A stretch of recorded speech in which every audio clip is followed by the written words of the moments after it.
for me and Erik.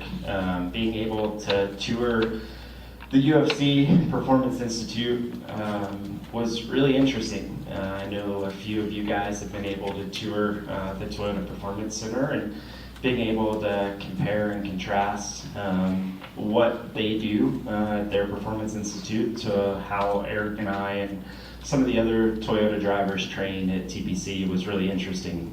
There is a lot of crossover, a lot of things that we have as far as equipment and resources that they have, and then being able to train with Forrest Griffin, one of the legends in the UFC world, was really fun. Being able to somewhat spar against him was a really good time. I actually enjoyed it, and I mean, he's a legend, so being able to just be in his presence and chat and understand things that they go through, their mindset and how they prepare for fights, the recovery aspect. There was a lot there that we were able to see and dive into and ask questions about, and kind of do a little bit of a crossover from our world to theirs. So it was super unique, super interesting, and had a lot of fun. Yeah, it was fun. It was cool to see, not only the tools they had, but some of the similarities were kind of interesting. Obviously, a lot different. They're going through a lot more with their bodies than what we go through, so it was interesting just to see their recovery and how they handled that. I don't know if I enjoyed the sparring very much. I was pretty scared to try to hit him in the face, like he told me. His eyes get kind of crazy when you start going. I was like, yeah, I don't know. I'm good. I don't really want to get hit in the face here. So, but it was cool. He was a super nice guy, and just chatting with him and learning a little bit about the sport. I honestly don't know a whole lot about the UFC, so it was neat just to see that side of it and learn a little bit more. Erik, I think we should set up an octagon on the front stretch this weekend for post-race. No, okay. Awesome. We'll go ahead and open it up to questions. If you have a question, please raise your hand. We'll get a wireless mic to you. We'll start right here in the middle. Yeah. Testing. All right, here we go. This question is for both of you. I'm Roy from Skyview Sports. As far as NASCAR is entertainment as well as a serious sport, and I think the WWE, they consider themselves that. Is there any synergy as far as dealing with fans or the promotional side of the sport? I mean, NASCAR is really gunning for that side of the image, for getting drivers in the playoff with the TV productions. Do you see any synergy there? Yeah, I mean, some maybe. I think it's a real different. I think it's really different for them. They don't have partners, and we're obviously heavily influenced by partners and what they need and want from us, and what we can provide from them. I think there's probably a lot of personality in our sport that's and some of the guys are pretty. They're a little more out there than what they let out, maybe into the media. Not necessarily me, but some of the guys are, and I think the UFC is a little bit more able to embrace that at times than probably what we are, but I think their promotion and the way they look at things are similar. I think they're a similar, they are a bigger sport just because they're global, but I think with it, I would say that they are a niche sport, the UFC. I wouldn't say it's as mainstream as the NFL, right? So I think we share some of those similarities and those challenges of being a sport like that, but other than that, that's really all I see in it. Yeah, I would agree. We'll go over to Mark. Mark Garrow, PRN. Guys, how difficult is it to kind of balance what you're trying to accomplish at the end of the season? You have guys out there obviously fighting for a championship, but you guys are trying to get something done as well. Maybe a win, just improvement, whatever you're doing it. How difficult is it to maybe sometimes have to give up a little bit of that, maybe for the championship contenders? Who says we're giving up anything, Mark? We're out here to win races. We're out here to do the best that we possibly can for ourselves, our team, all the men and women at Legacy Motor Club. Yes, we're not a part of the playoffs. Yes, we're not contending for a championship this year, but we look at it, at least for our 42 group, we look at it as an opportunity to go out and possibly spoil that, but also continue to try and get better. We've made a lot of improvements over the last 10 months, I would say, at Legacy Motor Club. At certain racetracks more than others, but we look at it as opportunity to continue to try and build our notebook and learn and trying going into next year to be a playoff contender, right? So these races are very important, especially with the playoff format, being able to excel in all of the playoff races if you are able to make it. So there's definitely asterisks next to every racetrack through the playoffs for sure. I mean, obviously, there's a level of respect there from the guys that are going through the playoffs and contending for a championship, and you don't want to be the one that makes a mistake and wrecks them and takes them out of championship contention, right? But at the same time, we're all here to race, and we're all here to provide the best possible opportunity we can for our team, ourselves, everyone that's behind us, our partners, and our team owners to go out and try and win races and put ourselves up front.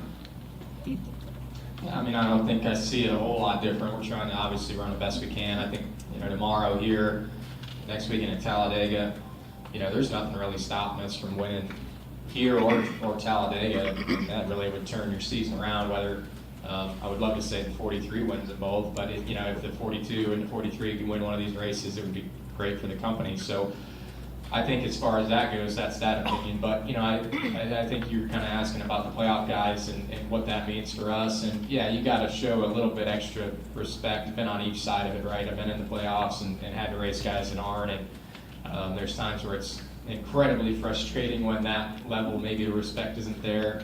For me, I hope, we're in a position where, I don't see that we're a lifelong non-playoff team, right? I think we're trending to be a playoff team, and so if that means giving those guys a couple extra inches in the next 4 weeks, so that next year maybe they remember that, I think that's the way I look at it. But I definitely would love to also, if we're in an opportunity to win a race, I think that changes a bit. We'll come over here to the middle and then head over to Dustin, Zach, and Jerry.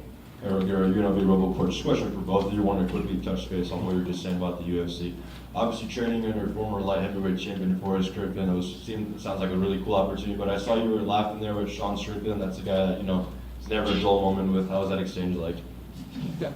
I'm not saying what he said, but he's a nice guy. He's fun. Yeah, he definitely was. That was the second time I've been able to meet Sean, and like Erik said, they really don't hold anything back, let's say, as far as what they say and how they trash talk and things of that sort. They're able to embrace it a little bit more without having to, I guess, be aware of what they say for partners and things of that sort in representing their brand. So it was fun.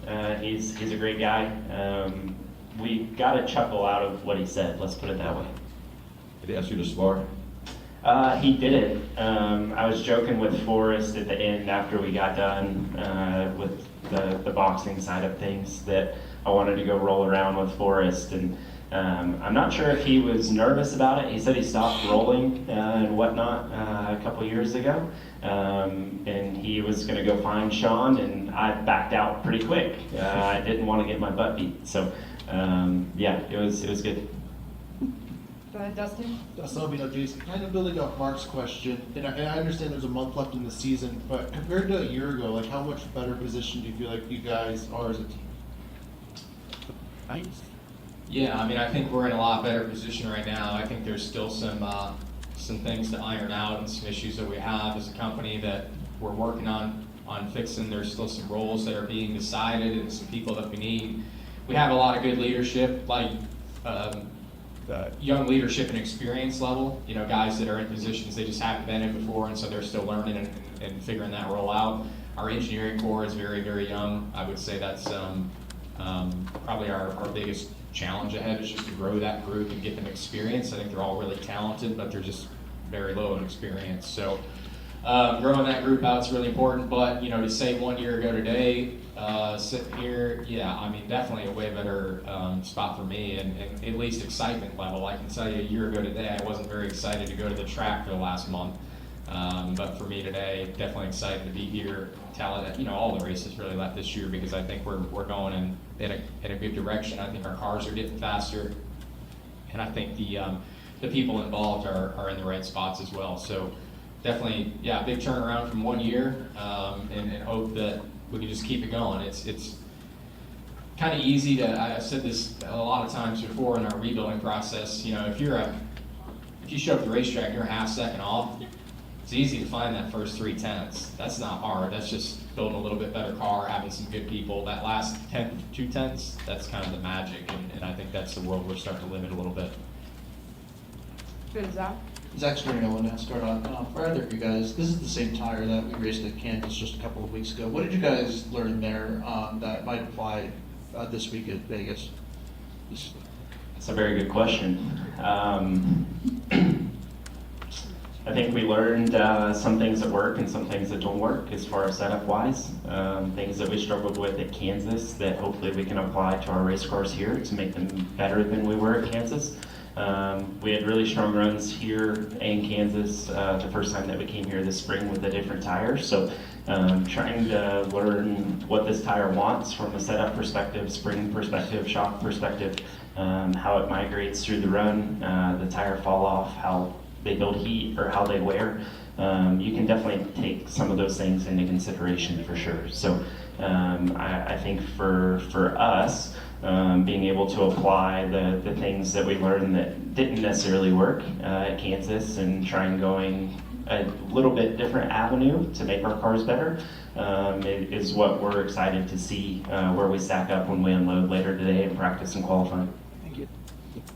Yeah, I think we probably leaned on some ideas that were a little bit different for Kansas just to try to get better, and they weren't necessarily the right direction. As far as the tire goes, yeah, I mean, it's what Harry Hogg say in Days of Thunder, it's slicker than a button, that trial. Well, that's what it feels like on the tire. It's just got no grip. So it's kind of the direction we've been going with the tires everywhere. We saw that at the Roval last week, and we'll see it here today. It's going to be hot and slicker than a button. So it's just different. So kind of trying different stuff to try to figure out what that tire wants. Migration's huge with it, trying to get that better. And some of that at Kansas is what led us down that road, but I think we learned a little bit what doesn't work. So try some different stuff here and probably go back a little bit on some other stuff. Nice reference. Yeah, love Days of Thunder. We'll come to the middle and then we'll finish up.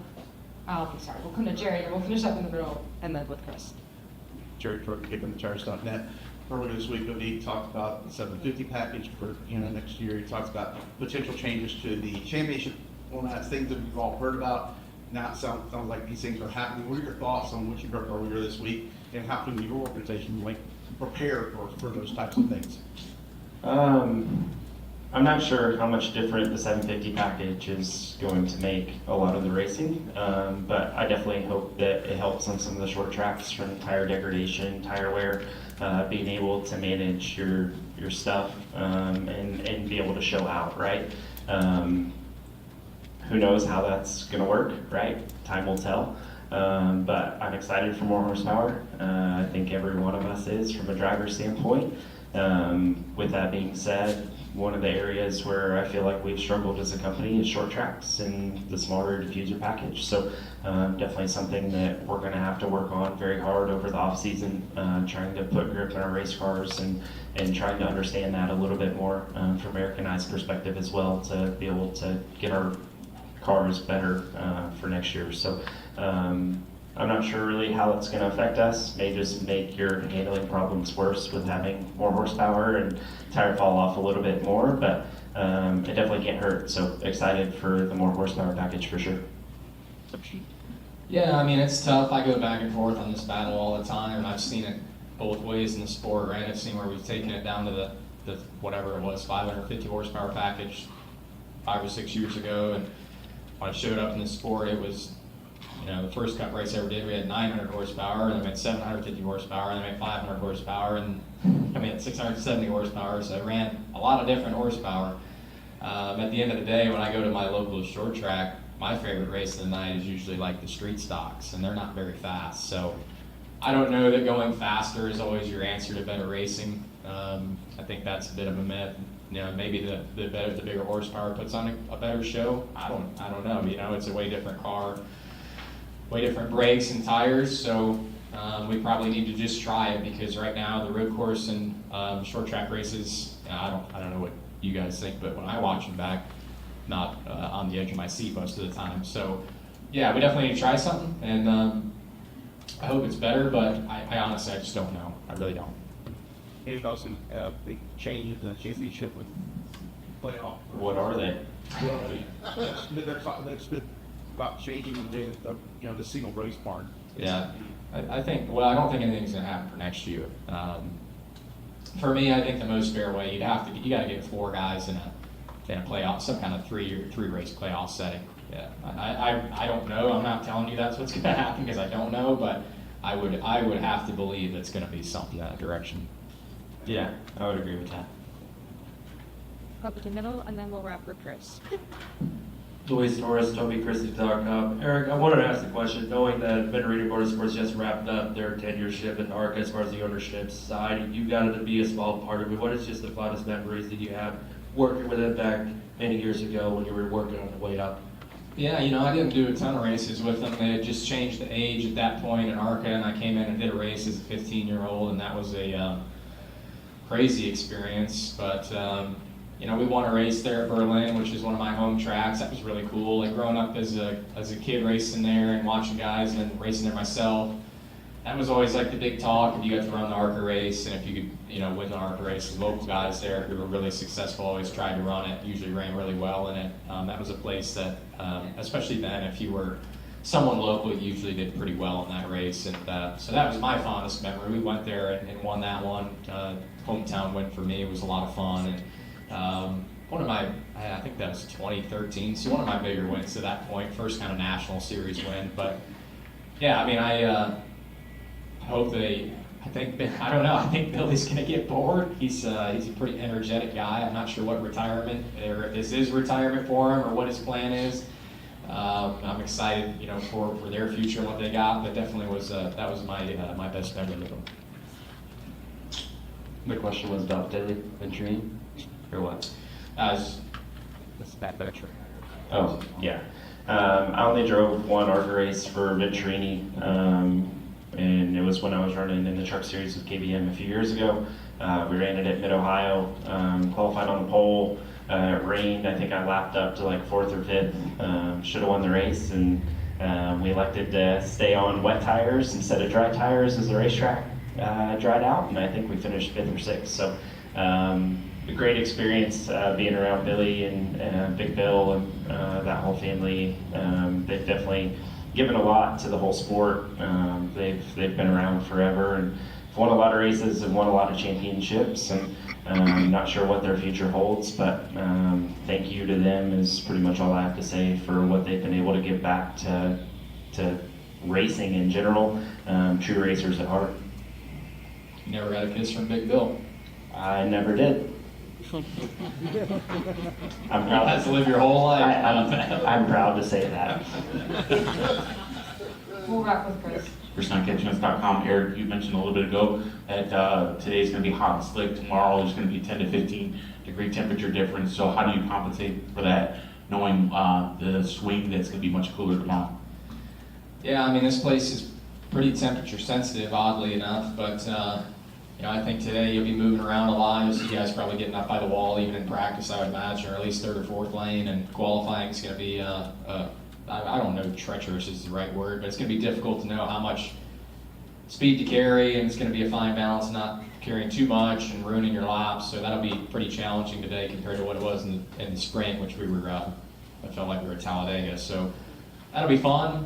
Tomorrow, with it being that cool, I think it's going to be probably on the bottom. I don't know, maybe this tire will move around a little bit more, but the wind affects it a lot too. It looks like we got a big, I don't see any flags, but I think we got a big headwind down the back today, which is a bit backwards for here, I think, with the weather and stuff that came through. So we'll see what that does for tomorrow. That'll affect it a lot, but it's going to narrow the track up tomorrow, I think, with the cooler temp.